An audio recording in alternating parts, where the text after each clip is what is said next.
Terima kasih kepada operator saya sampaikan. Selanjutnya, izinkan saya untuk mengucapkan terima kasih kepada media partner kita.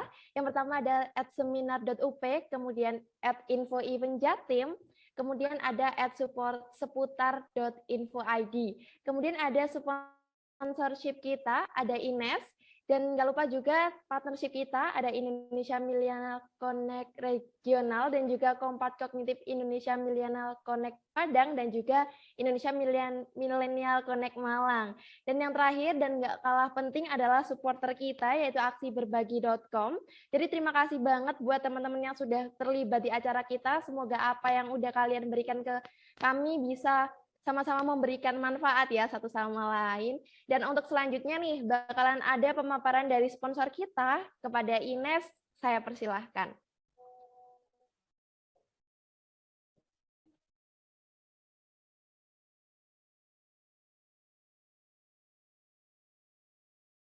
Oke, langsung aja. Nah, ini nih, aku mau ngingetin buat teman-teman peserta mungkin bisa diaktifkan ya kameranya dan menggunakan background dari panitia sehingga kita bisa tahu nih siapa aja sih yang hari ini hadir. Nah, perlu diketahui juga nih teman-teman bahwa webinar festival ini, Festival UMKM ini merupakan ruang yang diberikan oleh rekan-rekan Indonesia Millennial Connect Region Surabaya untuk para pelaku UMKM yang seperti kita tahu nih, tema yang sudah saya sampaikan sebelumnya bahwa Festival UMKM ini nantinya diharapkan untuk UMKM, apalagi yang di bidang transportasi, bisa beradaptasi dan tetap bertumbuh walaupun kondisi pandemi nggak tahu nih sampai kapan.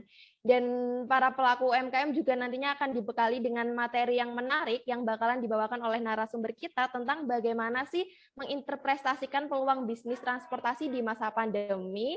Nah, baik, memasuki acara selanjutnya yaitu penyampaian materi yang berbobot banget pastinya oleh Kak Fauzi Ghanim as a founder of Business Logistic Club dan owner of Revely Trip yang akan didampingi oleh moderator keren kita, Kak Albert selaku Staf Ekonomi Project Indonesia Millennial Connect Region Surabaya dan juga Direktur Utama dari CV Cahya Sejati. Kepada Kak Albert saya persilahkan. Oke, terima kasih Mbak Asa, terima kasih juga Mas Septa tadi sudah membantu ya tadi saat koneksinya kurang stabil. Ya, sebelumnya perkenalkan teman-teman, nama saya Albert Kurniawan.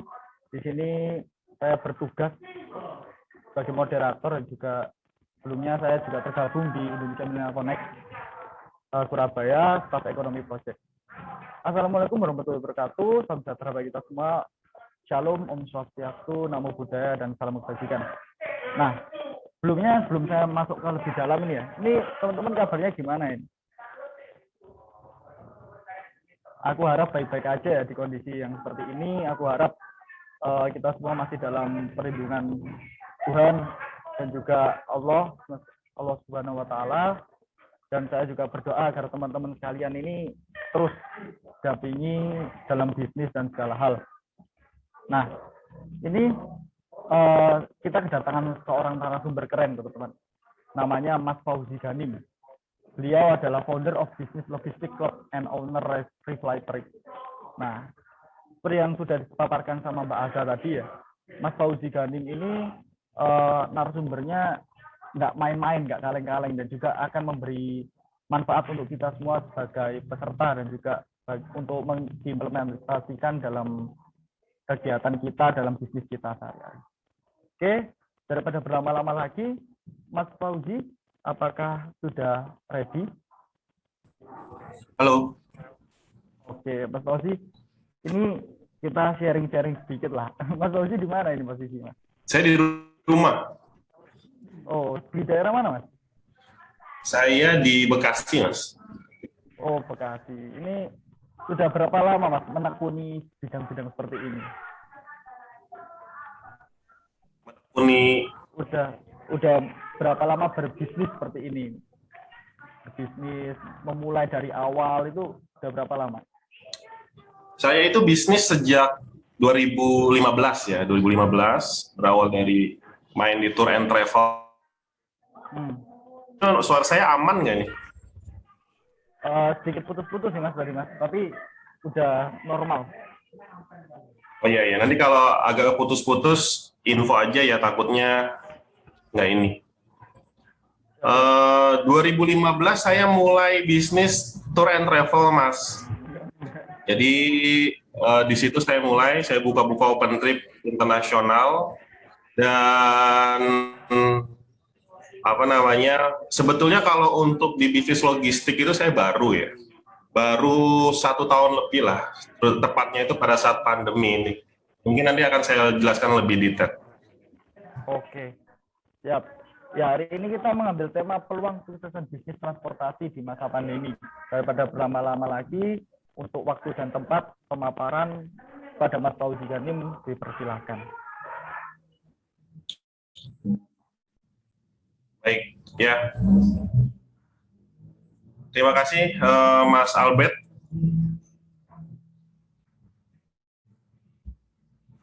Ya. Bismillahirrahmanirrahim. Assalamualaikum warahmatullahi wabarakatuh. Selamat siang semuanya. Salam sejahtera untuk kita semua. Luar biasa, ini siang-siang, tapi teman-teman semua semangat untuk mengikuti Festival UMKM Surabaya ini. Biasanya siang-siang begini, apalagi hari Sabtu dan Minggu, ini enaknya pasti di rumah kan, di rumah kemudian tidur-tiduran, main-main. Tapi semuanya mau ada di sini dan mau ya berbagi, saling sharing, saling berbagi.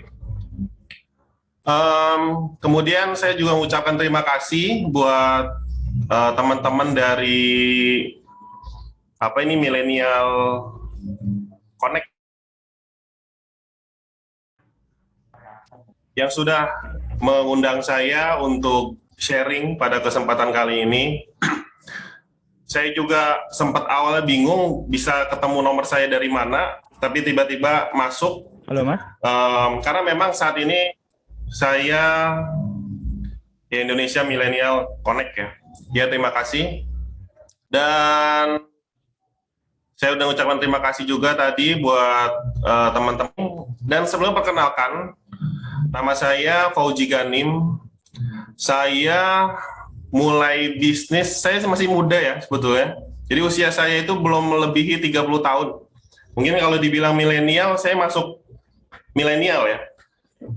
Saya masuk milenial, dan kecuali teman-teman di atas 2000 udah zentennial ya. Jadi teman-teman mungkin di sini rata-rata apakah sudah ada yang di atas 40 tahun? Seharusnya kalau milenial nggak ada ya. Saya mungkin bisa dilanjut aja. Oh, ada juga nih yang Gen Z nih. Ya. Ya mungkin ada plus minusnya juga ya buat teman-teman, ya buat kita lah di milenial ataupun di Gen Z. Mungkin bisa dibalik dulu. Saya bisa dibalik lagi, Mbak? Nah, ya perkenalkan, ini singkat aja. Saya juga nggak menyiapkan materi yang terlalu panjang karena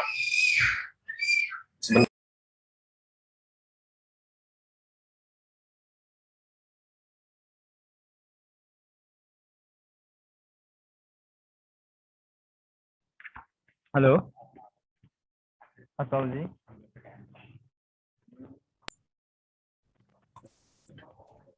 ya, halo, mohon maaf tadi ada ini. Ya, saya tidak menyiapkan materi yang panjang karena saya sebetulnya ingin diskusi aja sama teman-teman UMKM di sini. Tentunya kalau melihat di sini di 2015 saya memulai bisnis di tour and travel, lebih tepatnya adalah trip organizer. Saya buka open trip ke beberapa negara di Asia, sampai ke Turki, Dubai, kemudian Hong Kong, Macau, dan yang paling rutin setiap minggu saya buka tur 2 negara, 3 negara. Dari 2015 sampai terakhir Maret, sejak COVID masuk Indonesia, full berhenti bisnis saya. Selain internasional ada juga domestik. Saya biasa main di grup-grup tur sekolah, SMP, SMA, kemudian instansi pemerintahan dan lain sebagainya, dan juga main transportasi bis pariwisata. Itu yang aktivitas yang saya jalani sebelum pandemi. Nah, sebetulnya dari tema yang diberikan oleh teman-teman itu terkait strategi transportasi saat pandemi. Awal saya bingung, ini transportasi ini kan sebetulnya arti kata transportasi itu luas ya. Ini bicara transportasi online, transportasi wisata, atau transportasi secara spesifik. Kalau saya melihat transportasi yang erat kaitannya dengan teman-teman UMKM adalah jasa ataupun ekspedisi pengiriman barang sepertinya. Jadi logistik, ini lebih ke logistik karena memang itu basic saya saat ini. 2019 itu masa-masa yang luar biasa. Jadi sejak Maret itu mungkin sebagian dari teman-teman UMKM di sini juga ada yang merasakan kita akhirnya harus terdampak pandemi, termasuk di tour and travel.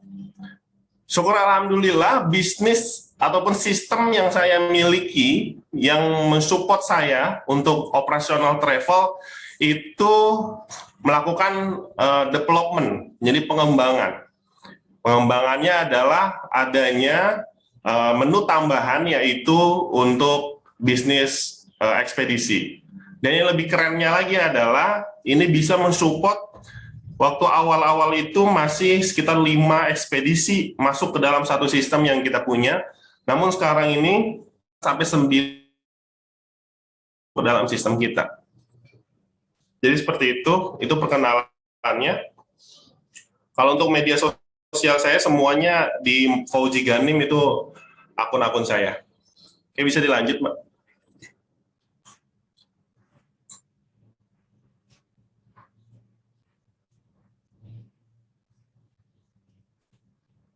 Nah, ini yang tadi saya tanya, masuk dari transportasi ini adalah secara spesifik bicara masalah transportasi ekspedisi. Jadi bukan transportasi yang lain ya. Saya nggak bicara masalah transportasi, saya juga yang main transportasi lain seperti pariwisata, saya nggak bicara itu, karena itu udah pasti mati gitu kan sekarang ini. Atau transportasi online juga ya nggak gitu kan, kecuali yang bicara masalah ekspedisi atau pengiriman barangnya seperti GoSend, Grab Express, dan lain sebagainya. Oke, lanjut, Mbak. Nah, bicara masalah transportasi atau kondisi bisnis ekspedisi, ini kita sebetulnya bagaimana kondisinya. Tapi sebelum lebih lanjut, ini barangkali sebetulnya gambaran buat teman-teman yang saat ini akan mau mulai atau sudah mulai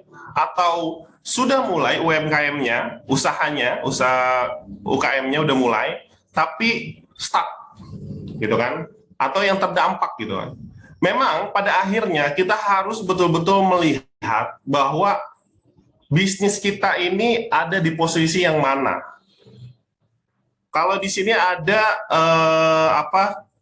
gambar potensial winner dan potensial losers di saat pandemi, maka semakin hijau, semakin ke kanan, itu adalah yang harus kita lakukan saat ini.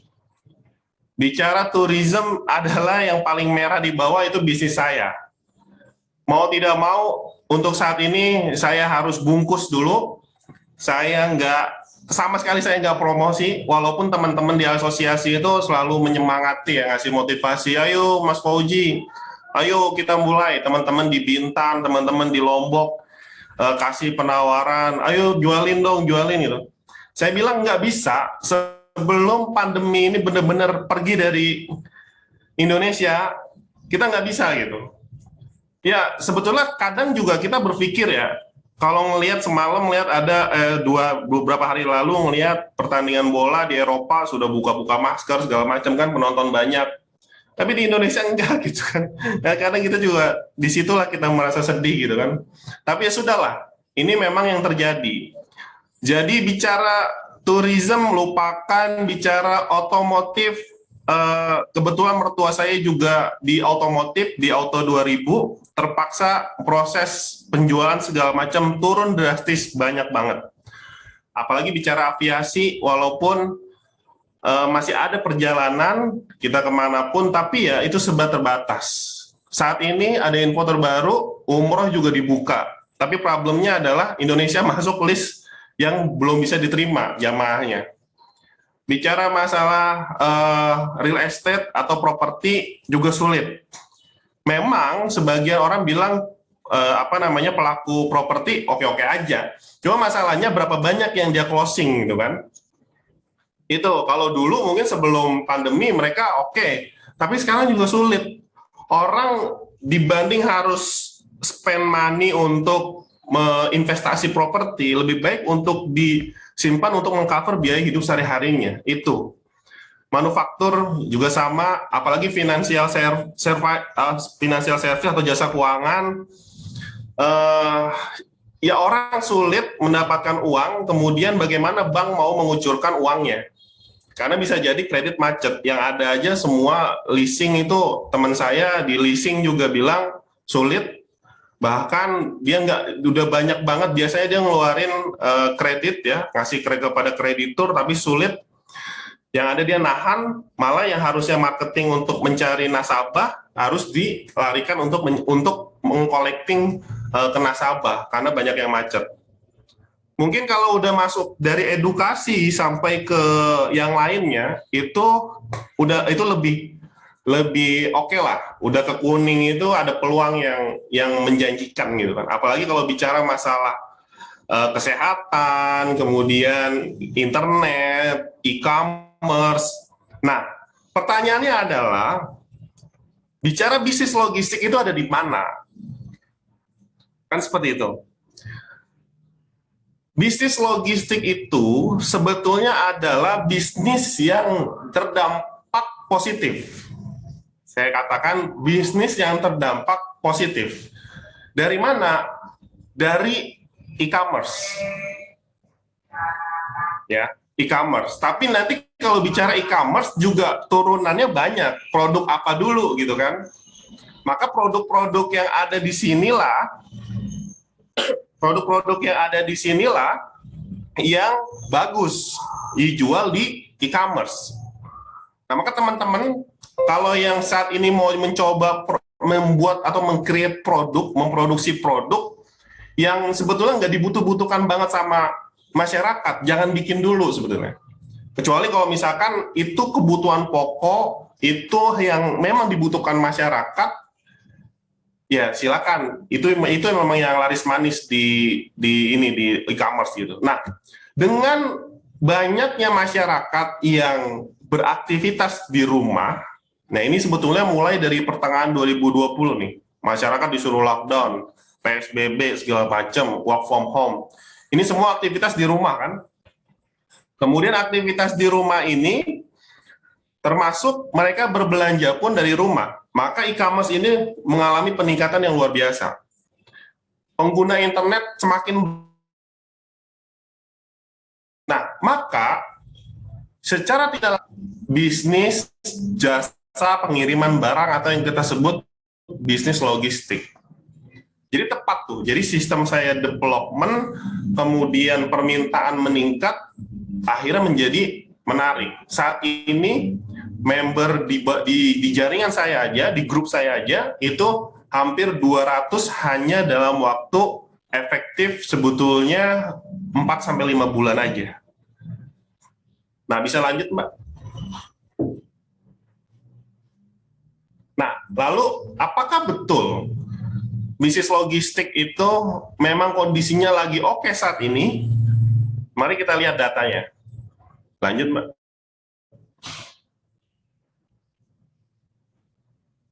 Nah, ini beberapa data. Memang datanya cukup lama ya.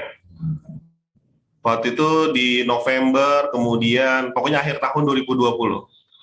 Ketika banyak UMKM berguguran, ya, termasuk bisnis-bisnis industri sektor yang tadi ada di sebelah kiri yang berwarna merah itu tumbang, termasuk bisnis saya juga tumbang, ternyata bisnis kurir itu tidak. Dia mengalami peningkatan yang luar biasa, yang tadi saya jelaskan, karena faktor orang harus belanja melalui toko online, harus belanja dari rumah, dan lain sebagainya. ini meningkat. Jadi banyak sekali media-media yang memberitakan karena ini memang fakta langsung dari pelaku industrinya.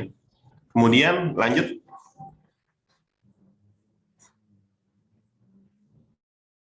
Nah, maka secara tidak langsung prospek bisnis ini menjadi bisnis yang cerah. Coba deh, kalau nggak salah di sini juga ada logo JNE kan ya di acara ini. Pasti ada pelakunya ya. Ini bisa ditanyakan juga. Itu pasti mengalami peningkatan yang luar biasa. Karena saya pribadi pun di rumah sekarang apa-apa online gitu. Bahkan beli sikat buat nyuci baju aja istri online, Pak. Jadi memang luar biasa sekarang ini apa-apa online. Belanjanya 10.000 nggak apa-apa online, karena kan ada gratis ongkir dan lain sebagainya. Nah ini udah mengubah sebuah cara sebetulnya secara tidak langsung kita ini selama 1 tahun lebih ini pola hidupnya itu udah diubah ya melalui apa-apa online. Nah ini kalau bisnis logistik sekarang ini meningkat, ya faktornya jelas yang tadi saya jelaskan itu. Lanjut.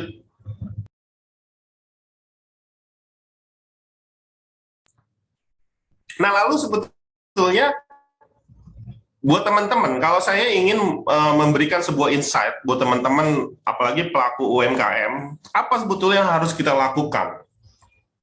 Oke lah, mungkin nggak semuanya juga akan mau berbisnis di bisnis logistik, karena mungkin ada di sini sebagian, oh boleh juga nih, kalau misalkan gue punya sistemnya, gue juga bisa buka dari rumah gitu. Apalagi sistem yang saya punya ini, teman-teman nggak perlu punya karyawan, teman-teman nggak perlu nyewa ruko, nyewa toko, nggak perlu deposit puluhan juta, cukup punya sistemnya aja, tinggal pasang spanduk di rumah, langsung buka ekspedisi.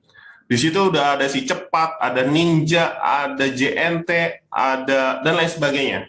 Kecuali JNE, karena sebelumnya JNE udah join, tapi kita sedang di agreement. Nah, seperti itu. Tapi kan nggak semua juga mau berbisnis itu, dan saya juga tidak menyarankan seperti itu, karena UKM itu banyak ya. Nah, teman-teman boleh misalkan punya bisnis lain. Tapi yang saya mau berikan insight adalah, di saat pandemi seperti ini, solusinya adalah segera go digital. Sekarang ini dilakukan, kalau mau buka misalkan, aduh saya punya uang nih, saya pengen jualan fashion, pengen jualan ini, kita bisa bikin kerudungnya kita jual, kita mau nyewa tempat, mau bikin toko, saya rasa itu jangan dilakukan dulu, sampai betul-betul pandemi ini selesai. Kita sih sebetulnya prediksi kalau vaksinasi udah di atas 40%, vaksinasi udah sesuai target dari pemerintah sekitar 40-50 juta, itu mungkin sudah lebih baik kondisinya. Tapi kita prediksi juga teman-teman di travel sih, kita prediksi kita baru bisa jalan itu setelah tahun 2025. Jadi ini luar biasa banget gitu. Nah, teman-teman UKM, go digital, apapun. Jadi makanya sekarang ini salah satu bidang ataupun salah satu departemen yang harus ada di bisnis kita itu adalah namanya digital marketing. Jadi semua itu yang saya sudah lakukan sebetulnya sejak 2018 ke 2019, semua proses pemasaran digital. Saya punya kantor di Jakarta Selatan yang saya buka untuk di ruko, tapi saya harus tutup karena udah nggak terlalu efektif. Kita lebih efektif seperti ini, semua digital, semua pakai YouTube, Instagram, Facebook Ads, Google Ads, dan lain sebagainya. Seperti itu. Lanjut.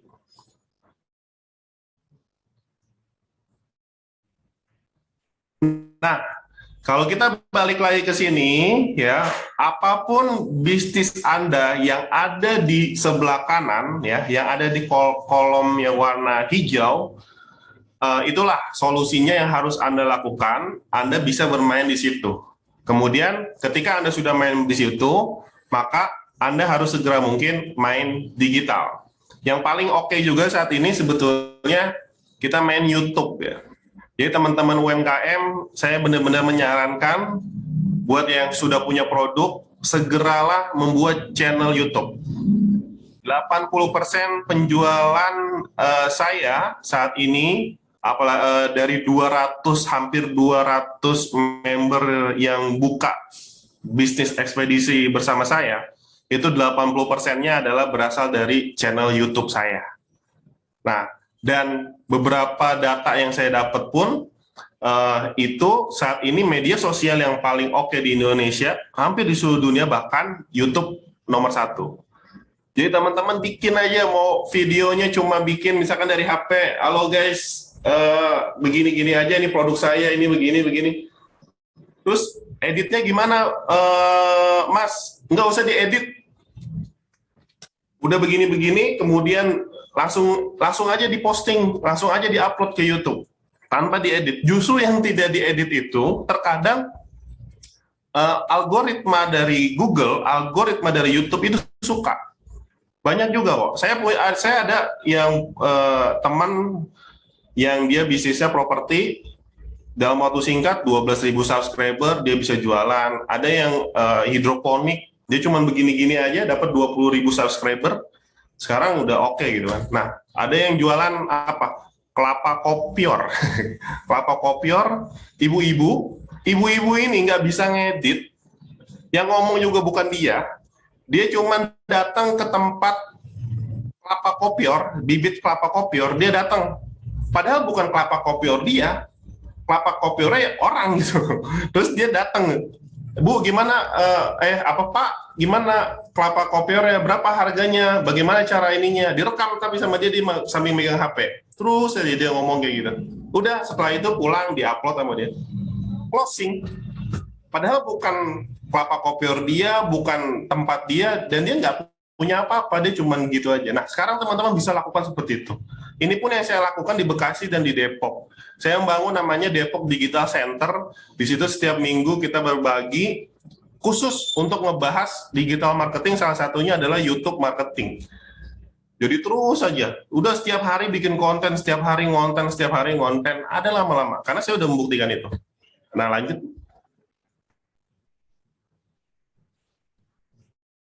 Nah, saya bilang 100% bisnis digital. Saya sudah melakukan itu sejak 2018 ke 2019, semua proses marketing digital.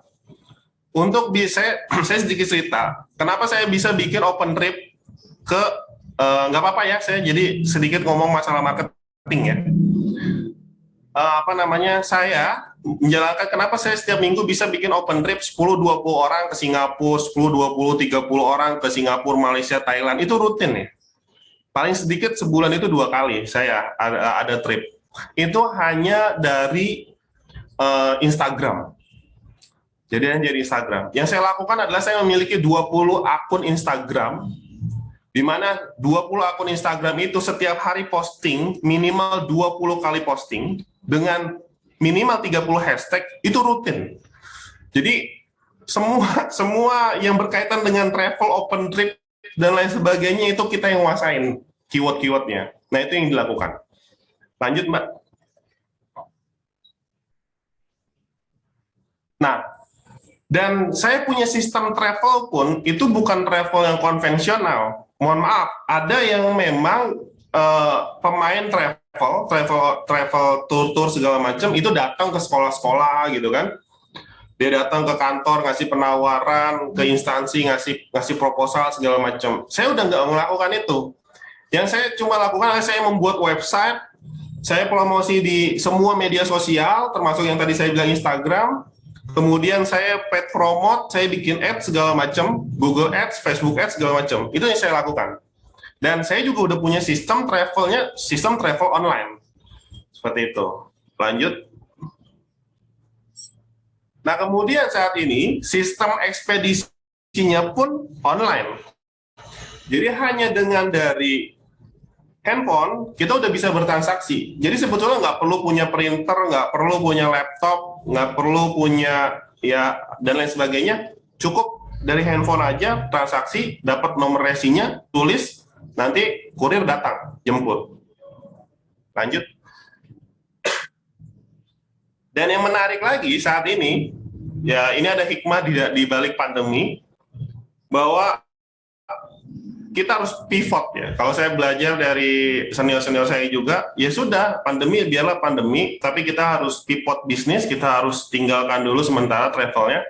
Akhirnya di 2020 ini, pas pandemi, saya mendirikan beberapa media online.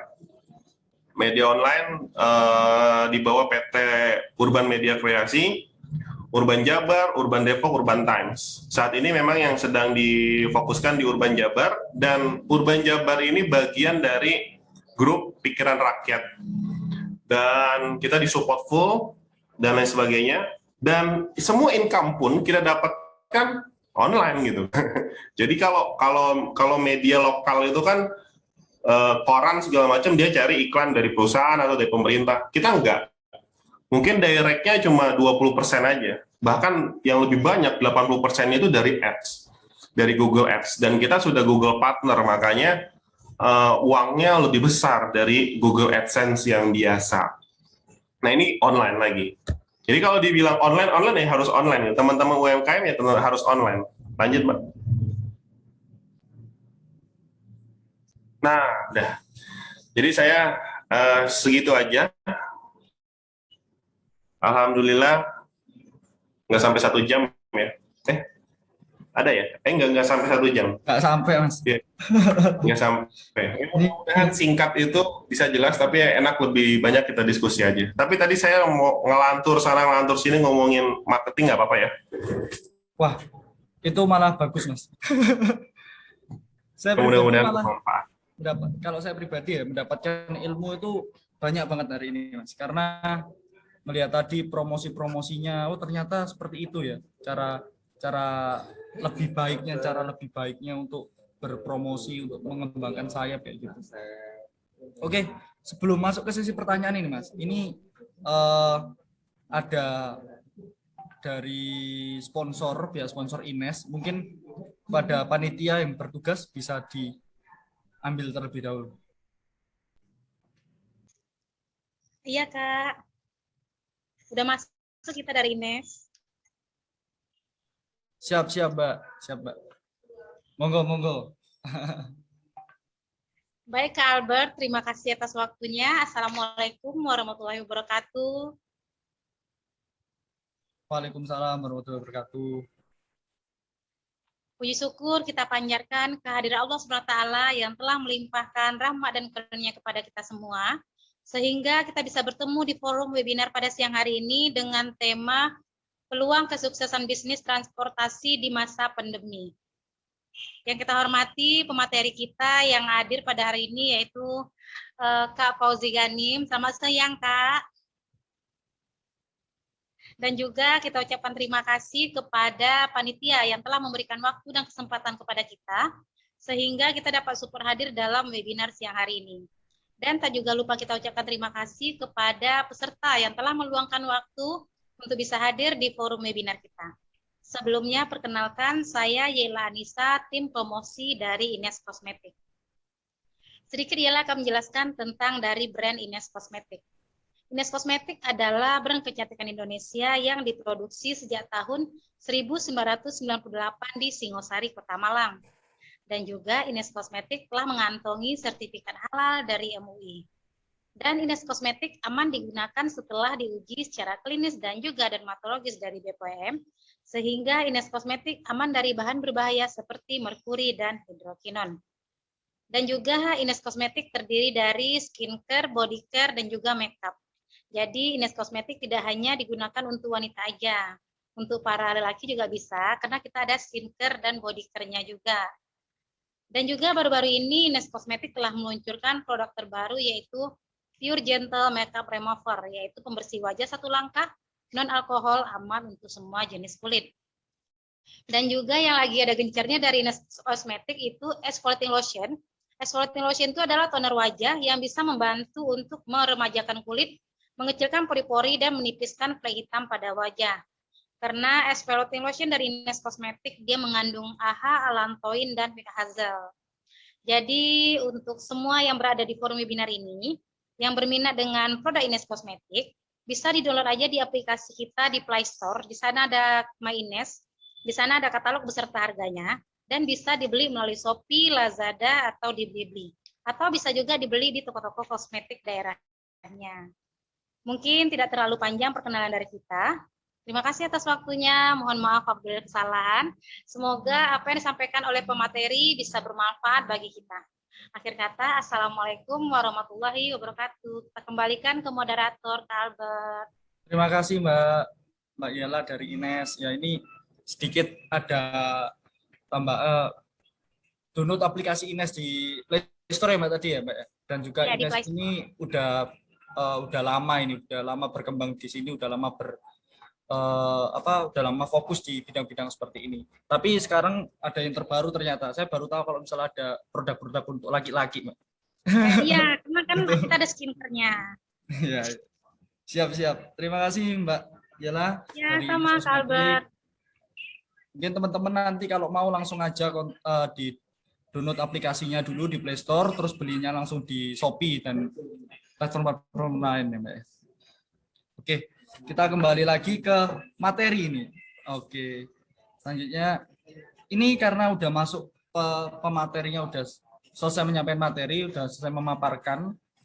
Ini saya buka dulu ini untuk pertanyaan, saya buka termin pertama untuk 3 penanya terlebih dahulu. Mungkin teman-teman yang punya pertanyaan bisa diajukan di kolom Q&A. Gimana teman-teman?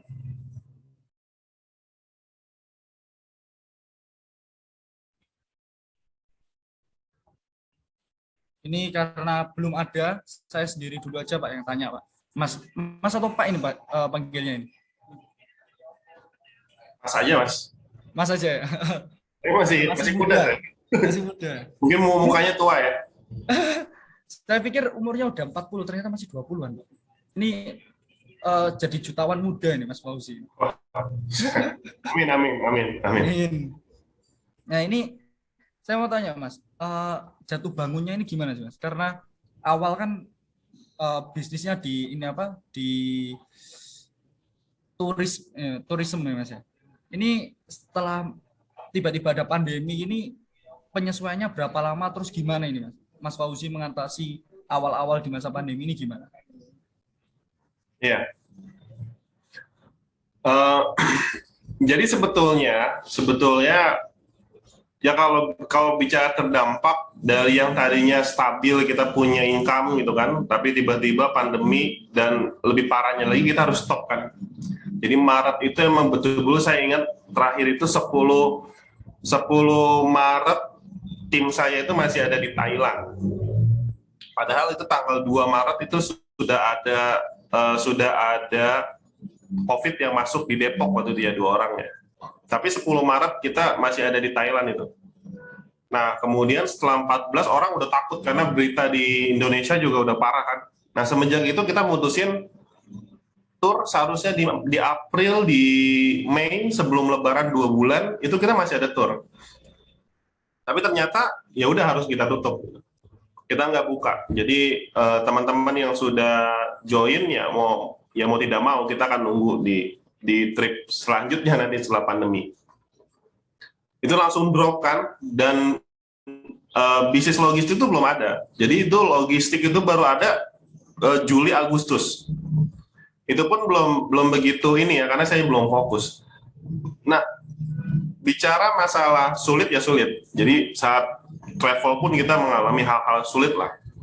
Nah, cuma yang saya pahami pada akhirnya kemampuan skill yang lebih banyak saya miliki itu sebetulnya bukan pada produk. Jadi kalau teman-teman UKM itu berbisnis, yang harus dipahami itu kan ada produk, ada promotion, ada price. Kalau kita bilang marketing mix lah, atau marketing mix jasa ada 7P. Kalau yang produk yang bukan jasa itu, yang produk ada 4P. Nah, saya lebih kuat di pemasaran atau di promotion, apalagi di promotion digital. Jadi kalau teman-teman kenal Dewa Eka Prayoga, dia sebetulnya bicara produk itu apa aja produknya, tapi laris, karena dia bisa jual. Nah, teman-teman yang UMKM sekarang punya produk, oke, sekarang fokusnya adalah bagaimana marketing atau kemampuan menjual teman-teman itu ditingkatkan. perbanyak database, perbanyak lead, perbanyak database WA, email, dan lain sebagainya, itu banyakin. Jadi ketika misalkan produk ini udah nggak oke, teman-teman tinggal beralih ke produk yang lain, ya udah jualin. Marketnya udah ada gitu. Nah, itu yang saya lakukan juga. Karena kita lebih ini di pemasaran ya. Jadi produk apapun ya kita jual aja. Jadi seperti itu, Mas. Oke, ini yang aku penasaran ini gini loh, Mas. Kan awalnya turisme, terus banting setir ini. Ini jatuh bangunnya itu kayak pasti kan luar biasa ini sampai bisa masih terus bertahan sampai sekarang.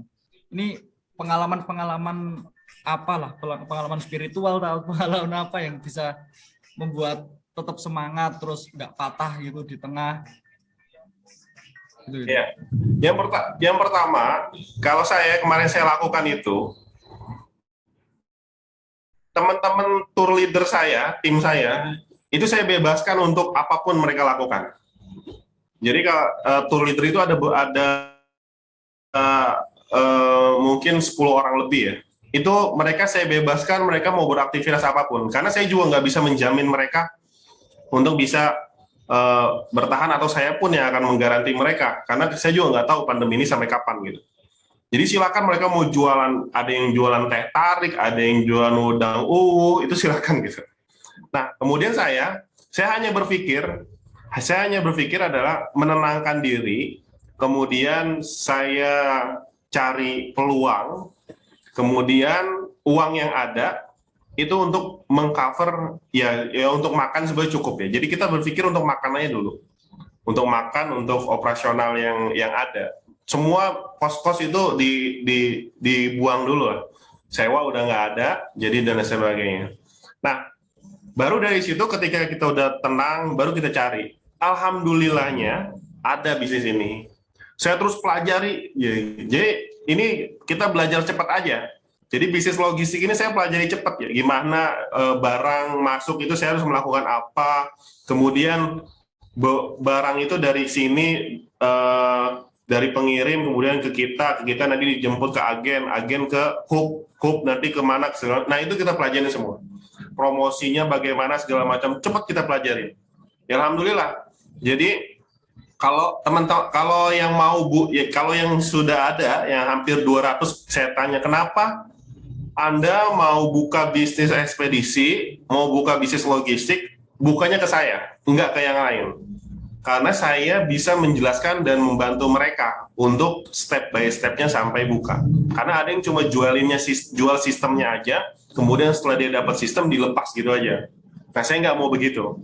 Dari dulu saya bangun reseller, 200 lebih reseller travel, itu saya edukasi, dan sekarang hampir 200 teman-teman member yang join bisnis logistik, hampir di seluruh daerah, saya juga masukkan di grup Telegram, saya edukasi juga.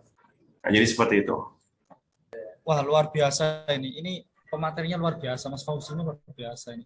Ini bisa, saya langsung banting setir dan sama Mas, belajar. Ini ada pertanyaan ini Pak, dari kolom komentar. Pertama dari dia. Permisi mau tanya, kalau bikin konten jualan di YouTube itu apakah perlu diiklankan atau bagaimana ya? Apa perlu minta tolong teman-teman untuk subs, likes, dan lain-lain supaya lebih banyak pembeli? Seperti itu Pak. Itu pertanyaan pertama dari dia. Ini mau saya bacakan dulu pertanyaannya atau Bapak mau jawab satu-satu? Yang satu aja dulu ya? Satu-satu dulu, monggo. Nah, iya teman-teman, tadi karena saya menyarankan untuk teman-teman itu bikin channel YouTube secepat mungkin, dan mulai dari sekarang silakan itu dibuat. Bagaimana caranya? Caranya adalah rutin membuat konten produk Anda. Jadi setiap hari minimal ada satu konten yang dibuat. Rutin tuh ya. Kalau misalkan tadi produknya yang Mbak Ines itu kosmetik ya. Nah, kosmetik itu kan banyak tuh.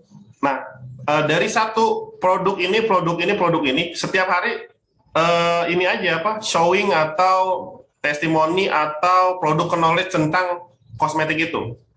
Oh, kosmetik yang kita jual sekarang adalah krim pemutih. Krim pemutih ini terbuat dari ini ngomong aja nih kayak gini di depan kamera, direkam, udah jadi 3-5 minimal 5 menit lah biar bagus gitu ya.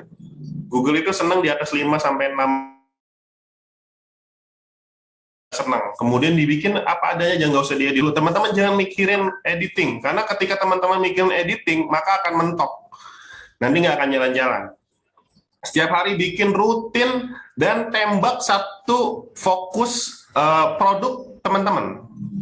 Contoh kalau tadi misalkan Ines Kosmetik, produknya apa nih yang unggulan gitu. Kalau saya ini kan di bisnis ekspedisi itu multi kurir, multi ekspedisi, bisnis ekspedisi, MMBC Express. Nah, itu keyword-keyword yang saya tembak di setiap video saya. Jadi kalau teman-teman sekarang cari di YouTube multi ekspedisi keywordnya, itu pasti ketemunya video saya. Atau misalkan cari bisnis kurir, agen kurir, bisnis ekspedisi, atau multi kurir, multi ekspedisi, pasti akan ketemu video saya. Nah, pertanyaannya adalah, peluang teman-teman bisa berhasil jualan di YouTube tidak perlu diiklankan, tidak perlu di-share ke siapapun, tapi keyword atau produk, nama produk teman-teman. Contoh misalkan krim pemutih. Nah, ya udah fokus aja krim pemutih. Semua video yang teman-teman buat setiap hari itu adalah judul krim pemutihnya. Tulisan keyword krim pemutih ada di judul, ada di description, dan ada di tag YouTube. 3 itu.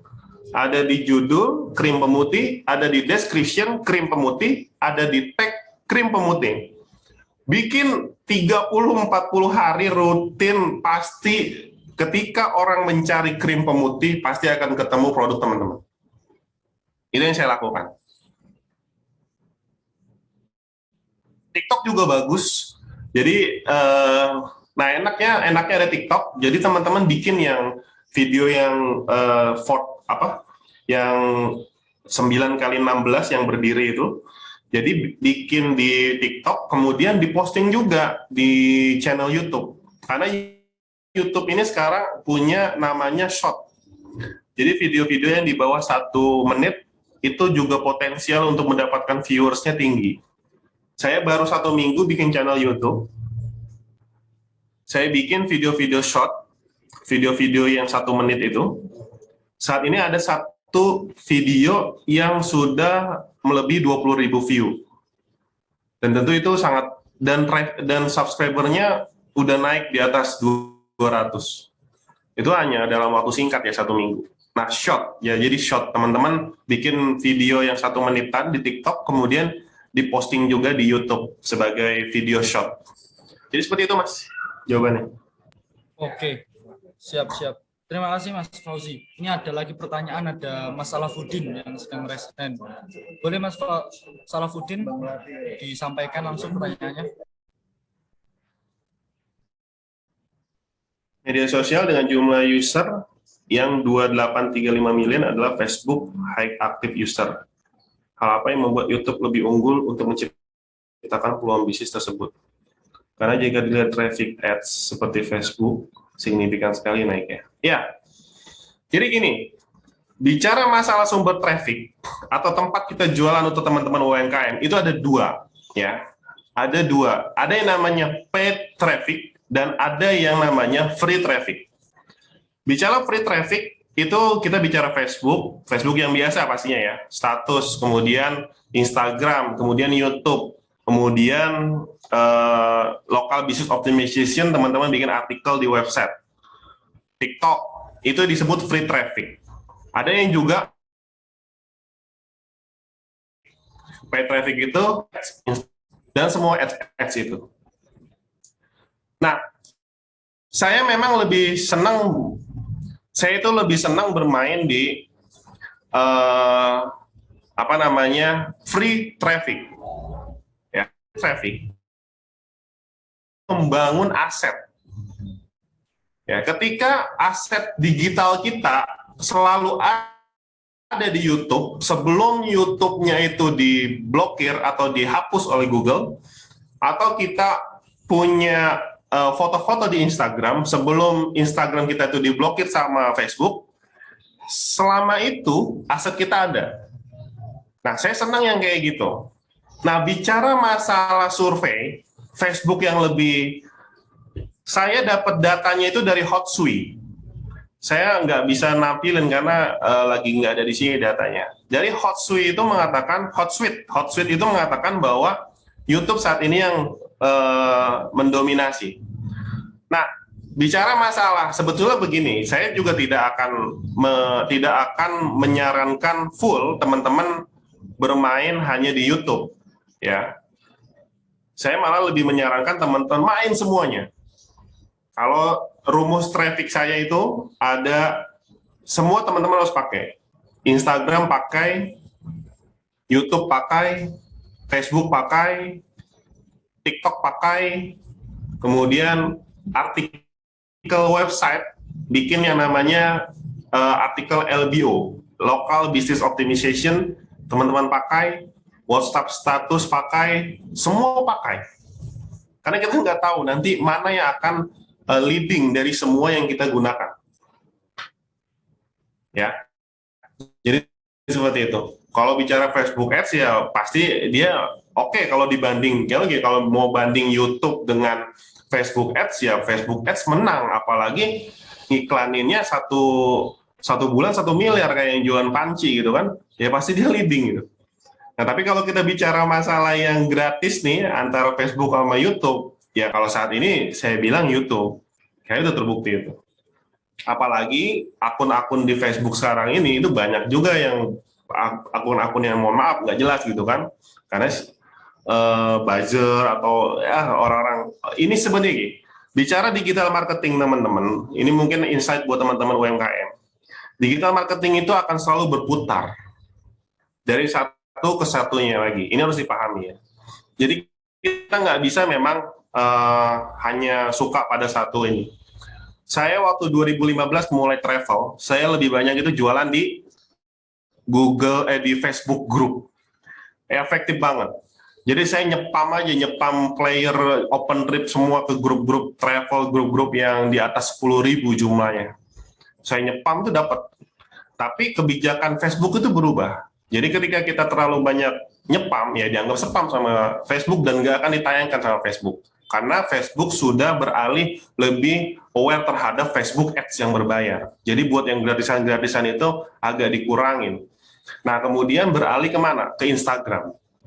Jadi 2017 itu baru mulai main Instagram. Instagram itu masih bagus sampai 2019, 2010 masih 2019 masih oke Instagram. 2020 ternyata sekarang itu udah beralih ke YouTube, teman-teman. Jadi seperti itu. Nah, ini ada kecenderungan sebetulnya YouTube ini akan disalip sama TikTok. Maka sekarang ini trennya ini lagi beralih lagi ke TikTok. Tapi persoalannya YouTube sekarang mengantisipasi dengan membuat short. Jadi kata YouTube, lu nggak perlu deh lari ke TikTok, karena gue juga akan menyediakan fitur yang sama seperti TikTok. Makanya dia bikin YouTube Short. Dan YouTube sudah menyediakan uang ratusan miliar untuk orang-orang yang mau concern membuat video-video short. Jadi seperti itu. Oke, terima kasih Mas Fauzi. Ini ada pertanyaan, ada Mas Salafuddin yang sedang raise hand, mau bertanya langsung kepada Mas Fauzi. Pada Mas Salafuddin mungkin sudah bisa, apakah sudah bisa untuk unmute?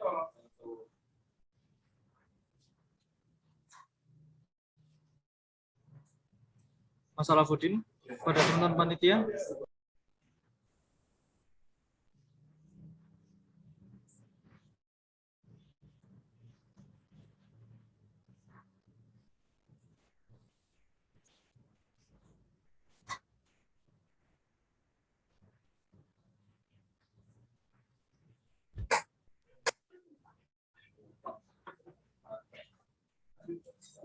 Oh, karena mungkin masih ada kendala ya. Kita habiskan pertanyaan yang ada di kolom komentar dulu aja, Mas. Ini ada pertanyaan terakhir dari Feren Mega. Ini bagaimana jika sudah melakukan semuanya seperti melakukan marketing dan melakukan penjualan di media sosial secara online dengan bergabung dengan marketplace yang ada tapi tidak memiliki dampak yang besar bagi usaha saya. Mohon saran ini, Mas. Ya. Eh, kalau saya sih sebenarnya begini ya. Selain kita memiliki kemampuan strategi menjual atau marketing, tentu kita juga harus melihat produknya. Apakah produk kita ini, jadi gini, produk itu kan sebetulnya solusi. Produk itu solusi dari permasalahan orang, produk yang bagus ya.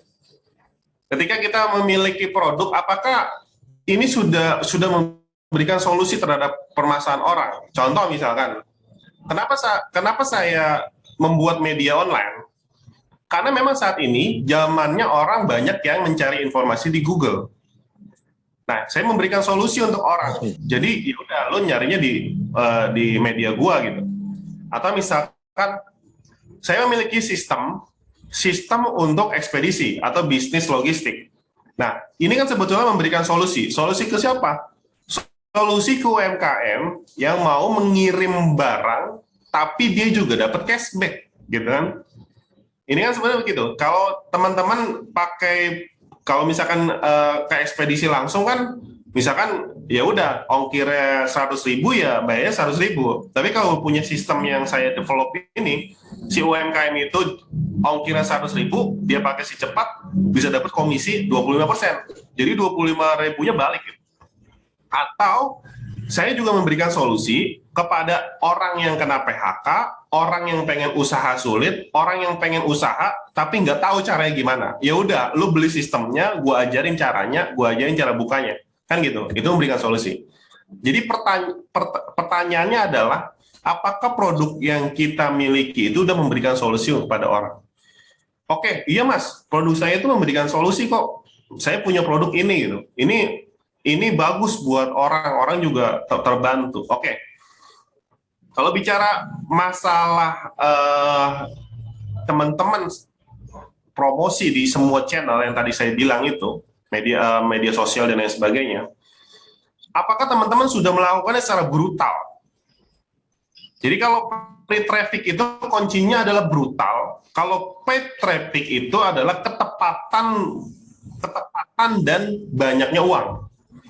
Jadi kalau saya itu ilmu banyaknya itu free traffic. Kalau saya free traffic itu saya melakukan secara brutal. Travel 20 akun Instagram, 20 postingan setiap akun per hari dengan 30 hashtag. Update status sehari minimal 10 kali update status, WhatsApp status minimal 20 kali WhatsApp status. Itu brutal namanya. Ya, bikin artikel di website sehari itu 10 minimal artikel. Jadi saya kejar sampai 1.000 artikel itu harus tercapai. YouTube, saya sedang mengejar 1.000 video YouTube setiap channel YouTube, Pak. Jadi ini nggak main-main, brutalnya gitu. Apakah teman-teman udah melakukan sebrutal itu?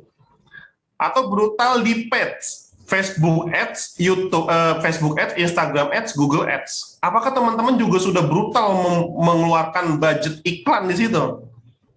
Teman saya itu SEO ahli JDID, dia itu megang Google Ads-nya. Jadi adik kelas saya di bawah, dia itu spesialis search engine optimization di JDID. Itu JDID setiap event, misalkan lebaran atau itu ngiklan sehari bisa 1 miliar, 2 miliar gitu. Dia yang ngelola iklan. Apakah teman-teman udah sebrutal itu? Gitu. Nah, kalau bicara marketplace itu ada materinya lagi, cuman nanti agak panjang kalau kita ngomongin marketplace. Nah, tapi sebetulnya ketika sumber-sumber traffic saya anggap media sosial itu sebagai sumber traffic buat teman-teman UMKM untuk mendongkrak apa? Untuk mendongkrak website pribadi.com-nya atau mendongkrak toko di Tokopedia atau di Bukalapak atau di Shopee. Seperti itu. Nah, kalau misalkan marketplace-nya masih sepi, berarti sumber traffic-nya itu nggak dikelola betul. Maka yang harus teman-teman lakukan adalah lakukan sebrutal mungkin. Itu kuncinya. Gitu, Mas. Oke, terima kasih Mas Fauzi. Ini ada pertanyaan dari Mas Salafuddin. Apa udah bisa, Mas? Ya, sudah bisa. Oke. Ya, terima kasih. Ya, selamat siang Mas Fauzi. Mau nanya, perkenalkan saya Salafuddin, UMKM dari daerah Demak, Jawa Tengah. Iya, Pak. Ya, saya gini Mas ya. Saya itu kan UMKM fashion tailor gitu ya. Untuk saat ini curhat sedikit Bang. Untuk saat ini selama COVID ini turun sampai 80%. Saya juga ada keinginan untuk online istilahnya lewat online gitu ya. Tapi untuk tailor itu menurut saya tuh kayaknya susah ya. Tailor tuh kan customize gitu ya. Jadi upama celana gitu ya, panjangnya harus segini, pinggangnya harus segini. Kalau jas panjangnya harus segini, lingkar dadanya kan harus tepat. Itu bagaimana kita bisa menjaring konsumen lewat online? Itu aja Mas. Tailor ya Pak ya? Iya, untuk tailor. Oh. Jahit ya Pak ya? Iya betul ya. Nah, kalau menurut saya ya Pak ya, nanti mungkin bisa iya bisa enggak. Jahit ini kan sebetulnya lebih ke jasa ya Pak. Iya betul, jasa ya. Nah, kalau jasa itu jasa bisa di-online-kan, tapi tergantung juga. Tadi kalau Bapak bilang itu untuk ngukur segala macam, ya jelas pasti dia harus datang. Maka target market Bapak itu sebetulnya radius di sekitar Bapak. Contoh misalkan di kecamatan ini atau di kota atau kabupaten gitu kan. Nah paling itu aja. Nah kecuali Bapak mau improvement atau berinovasi Pak. Karena Bapak punya kemampuan menjahit, Bapak create produk yang bisa dijual tanpa harus diukur, tanpa harus orangnya datang, tanpa harus customize yang terlalu spesifik gitu. Misalkan kerudung atau apa. Paling seperti itu kalau mau di online kan Pak. Baru Bapak bisa melakukan online. Oh iya betul ya. Kalau menurut saya seperti itu Pak. Mungkin bisa langsung dua arah aja Mas Salahuddin. Ya, terima kasih jawabannya Pak ya. Ya sama-sama Pak. Mungkin saya melihat kolom chat dulu ya Pak ya. Mungkin ada pertanyaan lagi. Oke, sampai saat ini belum ada pertanyaan ini Pak. Ini karena waktu kita masih ada 10 menit ini Pak. Saya ini juga baru membuat sebuah bisnis ini Pak. Tapi bergeraknya di arah pengadaan. Nah, ini kan saya juga baru memulai, ini barusan jadi beberapa bulan yang lalu. Itu gimana Pak ya, untuk awal Bapak membangun bisnis ini, apa yang Bapak lakukan pertama kali, dan juga bagaimana Bapak meyakinkan diri untuk bisa settle di bisnis ini? Seperti apa Pak? Saya ini juga bertanya selaku moderator sekalian. Iya, nggak apa-apa Mas. Kalau saya tuh selalu punya prinsip itu, apapun idenya, yang penting dijalankan. Itu dari dulu tuh saya seperti itu. Jadi saya ingat banget 2012 saya lulus kuliah. Kenapa saya nggak pernah mau kerja? Karena saya selalu melihat alumni saya. Karena saya waktu kuliah itu kerjanya muter aja ketemu alumni. Jadi alumni itu ada yang kerja di pabrik, ada yang kerja di perusahaan segala macam. Dan yang unik adalah ketika saya ketemu mereka selalu berpikir bahwa iya nih saya mau pensiun dini di usia segini. Mau ngapain? Mau buka usaha. Jadi biasanya di antara usia 40-an itu mereka memutuskan untuk usaha. Oh gitu ya. Terus saya selalu berpikir bahwa kalau misalkan tujuan kalian itu pada kerja, ujung-ujungannya adalah usaha, ngapain harus kerja gitu kan? Langsung aja usaha. Makanya saya punya komitmen sejak lulus kuliah, saya harus usaha. Nah, yang jadi persoalan, ternyata usaha ini nggak semudah yang dibayangkan teman-teman. Banyak sekali tantangan, banyak sekali rintangan, apalagi kalau nggak kunjung menghasilkan. Tapi ketika kita punya ide, kemudian ide itu kita eksekusi, itu udah one step forward. Artinya satu langkah di depan dibanding banyak juga orang-orang yang lulus kuliah atau yang sudah kerja, udah punya modal, punya ide, tapi nggak kunjung dieksekusi itu banyak banget.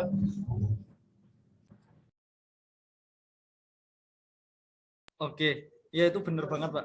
Karena jadi apalagi problem kenapa sih Indonesia itu masih sedikit entrepreneur ya dibanding Singapura katakan. Karena pengusaha kita masih sedikit, makanya ini keren banget ini. Ini ada forum seperti ini keren banget. Jadi mudah-mudahan dari sini nih yang belum punya usaha segera punya usaha, yang udah punya ide segera idenya itu dieksekusi. Lalu pertanyaannya begini, Mas, kalau saya mau eksekusi ide ini belum siap nih Mas, modalnya belum ada, terus saya nggak tahu nih nanti ini bener berhasil atau enggak. Ya sudah jalanin aja dulu, nanti dengan sendirinya teman-teman itu akan kepentok. Ketika teman-teman itu kepentok, baru teman-teman mikir, oh iya ya, oh gimana ini? Nah baru pikir. Nah ketika kepentok terus mikirnya adalah apa? Belajar. 2015 ketika saya memulai tour and travel, percaya atau enggak yang saya miliki itu adalah apa? Cuma paspor.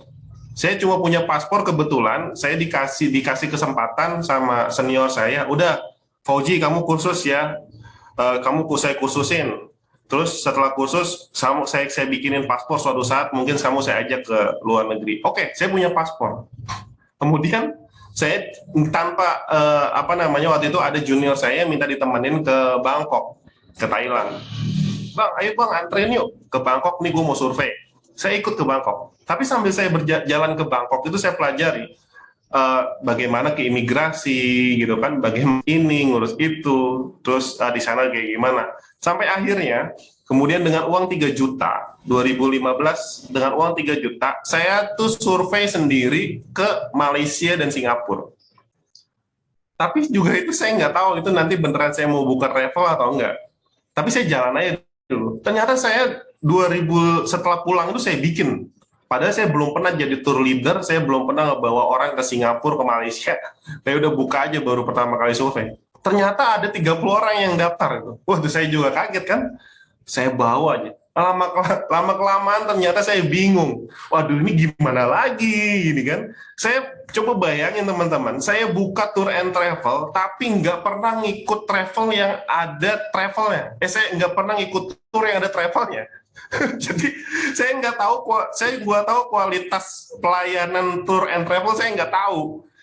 Jadi saya, waduh, gimana ya cara handling, cara ini saya nggak tahu. Jadi saya udah bawa aja duluan 30 orang. Ayo kesini segala macam. Tapi karena kita ingin bisnis benar-benar gitu, makanya saya belajar. Jadi sambil itu saya belajar marketingnya, saya digital marketingnya, bisnis jualan saya ngikut Dewa Eka Prayoga. Digital marketingnya saya masuk namanya SB1M sama si Mas Berto. Jadi sampai hari ini kita masih terus belajar. Jadi kalau kita nggak ada acara apa, kita belajar. Enak sekarang ada YouTube, bicara masalah jualan, bebas hutang, segala macam. Ada Arli Kurnia di YouTube. Itu kan, di YouTube itu manfaatin. Jadi banyak gitu. Jadi seperti itu Mas. Jadi udah bagus, udah dimulai, nanti pasti akan ketemu masalahnya apa. Ketika ketemu masalahnya, belajar, praktekkan, nanti pasti akan ketemu lagi masalahnya. Jadi masalah itu nggak akan berhenti sebetulnya. Jadi gitu Mas. Saya bisnis media, pertanyaannya apakah saya ngerti di media? Karena saya bukan background jurnalistik. Ya udah saya jalanin aja. Tapi saya bisa bikin website. Saya cari teman, siapa yang dia di media. Saya minta tolong dia, ayo bisa nggak lu bantuin di gua? 1 tahun, urban media network itu nggak menguntungkan Mas. Jadi yang ada cost aja terus keluar. Saya kepentok kan, gimana caranya supaya menghasilkan? Ternyata ada jalan. Jalannya adalah saya diketemukan dengan CEO Pikiran Rakyat. Dan ternyata dia mau menginvestasikan 30% untuk membantu media saya. Akhirnya sekarang 30% Pikiran Rakyat, saya 70%. Itu udah cukup lah. Tapi medianya alhamdulillah menghasilkan. Nah itu akan ada jalan Mas. Seperti itu. Yang penting terus berusaha. Tapi kalau udah bener-bener susah ya udah matikan, suntik mati bisnisnya, cari bisnis baru. Itu Mas. Oke, ini luar biasa Mas Fauzi. Ini termotivasi saya untuk terus berusaha, terus belajar. Ini karena waktunya sudah habis Mas Fauzi. Ini saya minta sekalian untuk closing statement dari Mas Fauzi. Untuk selanjutnya saya serahkan balik ke MC. Baik Mas Albert, ya ini mohon maaf ya teman-teman semuanya, saya akhirnya bicaranya ngalor ngidul ya. Tapi ya mudah-mudahan ada yang bisa dipahami gitu. Karena memang saya seperti ini aja, saya ceplas-ceplos aja ngomongin bisnis. Saya lebih senang ngomongin bisnis logistik itu hanya tools saya untuk bisa menghasilkan di saat pandemi. Karena saat ini ya bisnis itu yang saat ini oke gitu. Dari analisis kita mempelajari fakta-fakta dan data yang ada, saya nggak mungkin bisa bertahan lagi di travel. Mungkin nanti setelah pandemi 2025 baru bisa mulai lagi. Ada peluang di bisnis logistik. Ya syukur alhamdulillah. Saya memang tidak sepenuhnya jualan untuk buka toko ya. Buka toko saya enggak. Maksudnya saya tetap buka toko, tapi saya tidak fokus banyak di situ. Mungkin itu hanya 30% ya income-nya. Nah, 70% income-nya itu sebetulnya saya dari membantu teman-teman yang mau juga memiliki bisnis ini. Ibu-ibu yang dari rumah pengen buka ekspedisi juga, saya siapkan sistemnya. Dan rencananya juga di Depok dan Bekasi secara khusus saya mau buka namanya satu kelurahan satu gerai. Itu secara gratis, saya siapkan sistemnya dan saya siapkan spanduknya. Mudah-mudahan itu bisa tercapai. Dan dan saya memang lebih senang di jualan. Jadi saya banyak experience dan banyak skill di digital marketing. Dan teman-teman yang UMKM saya bisa ingin memberikan insight ke teman-teman supaya fokus pada penjualan, karena ketika teman-teman mampu mau jualan apapun gampang gitu ya. Jadi sekarang gini, teman-teman bisa produk sekeren apapun produknya tapi nggak bisa dijual juga buat apa. Tapi kalau bisa jualannya, nanti produknya gampang, tinggal ngikutin. Ada teman yang punya produk ini, sini gue jualin gitu, ya gue dapat komisinya, ya gitu aja. Bagaimana caranya belajar jualan? Banyak sekali referensinya. Salah satunya boleh tuh ikutin Dewa Eka Prayoga, Arli Kurnia, ada bisnis kucingnya. Kemudian kalau dulu itu ada Hermas Puspito, tapi sekarang udah enggak ini. Banyaklah referensi-referensi yang teman-teman bisa pelajari. Saya pikir itu, mohon maaf kalau kurang maksimal diterima oleh teman-teman, tapi apa yang saya sampaikan mudah-mudahan ada yang bermanfaat dan bisa ketemu di lain kesempatan. Dan sukses terus untuk organisasi ini dan Festival UMKM Surabaya-nya oke. Dan mohon maaf apabila ada kesalahan. Assalamualaikum warahmatullahi wabarakatuh. Waalaikumsalam. Ini luar biasa Mas Materi. Kalau bilang kurang, saya bilang sangat bagus, Mas. Sangat lebih dari yang ditargetkan. Nah, izinkan saya selaku moderator untuk sedikit membacakan kesimpulan yang saya bisa dapat dari materi hari ini. Saat ini peluang bisnis ekspedisi zaman pandemi ada beberapa bidang yang terdampak positif. Salah satunya adalah medical supply and services dan food processing and retail. Namun ada juga beberapa bisnis yang terdampak karena pandemi, terdampak negatif seperti tourism, otomotif, dan lain-lain. Logistik sendiri merupakan bisnis yang berdampak positif karena mendapat dampak juga dari e-commerce. Nah, solusi terbaik dalam menghadapi kondisi seperti ini adalah dengan promosi secara digital, dan juga promosi ini bisa melalui channel YouTube, Instagram, dan juga melalui hashtag-hashtag tertentu. Sekian dari saya, Albert Kurniawan, selaku moderator. Mohon maaf jika ada salah kata. Saya Albert Kurniawan pamit undur diri, dan terima kasih kepada Mas Fauzi, terima kasih juga kepada teman-teman. Selanjutnya saya serahkan kepada Mbak Azza selaku MC. Sama-sama Mas. Baik, terima kasih untuk Kak Albert saya sampaikan. Terima kasih juga buat Kak Fauzi Ganim atas materinya yang luar biasa, karena saya setuju banget sih kalau emang digital marketing tuh penting banget, apalagi di era pandemi kayak gini. Walaupun banyak yang terdampak, tapi seenggaknya para UMKM tuh tetap bisa dikenal gitu sama masyarakat melalui sosial media.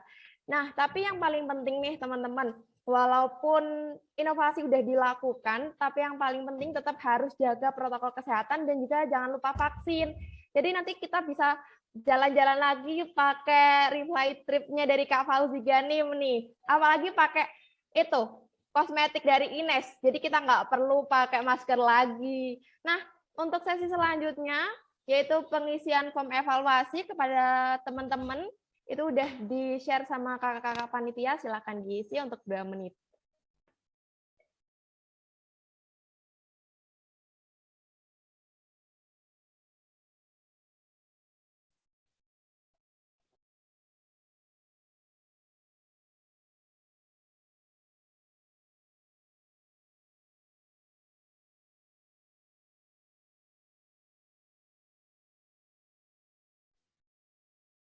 Oke, sesi selanjutnya yaitu dokumentasi nih yang bakal dibantu oleh kakak-kakak panitia.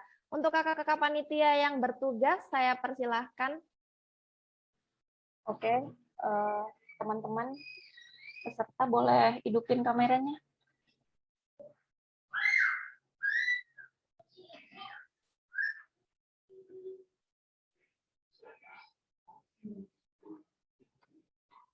Kita tunggu dulu ya untuk semuanya hidupin kamera. Bentar.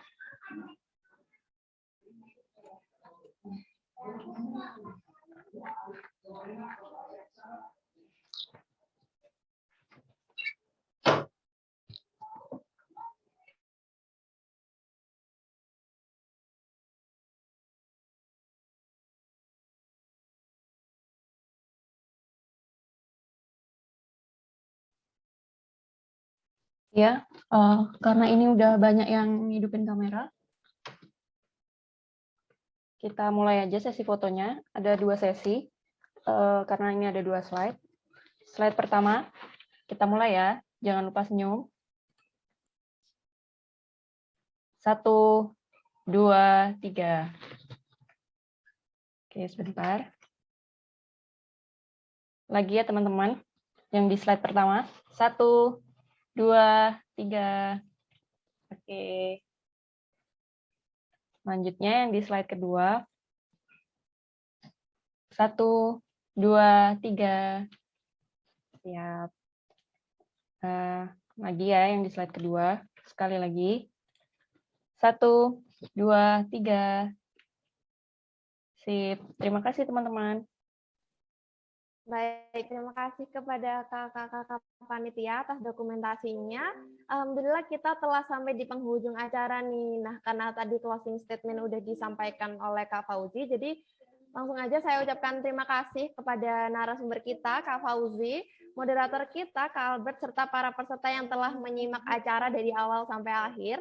Semoga apa yang sudah kita didiskusikan pada hari ini bisa sama-sama menjadi manfaat untuk kita semua. Mohon maaf juga bila ada salah kata dari saya maupun perbuatan. Stay healthy, stay safe. Aza Persiani selaku Master of Ceremony pamit undur diri. Akhirul kalam, wassalamualaikum warahmatullahi wabarakatuh.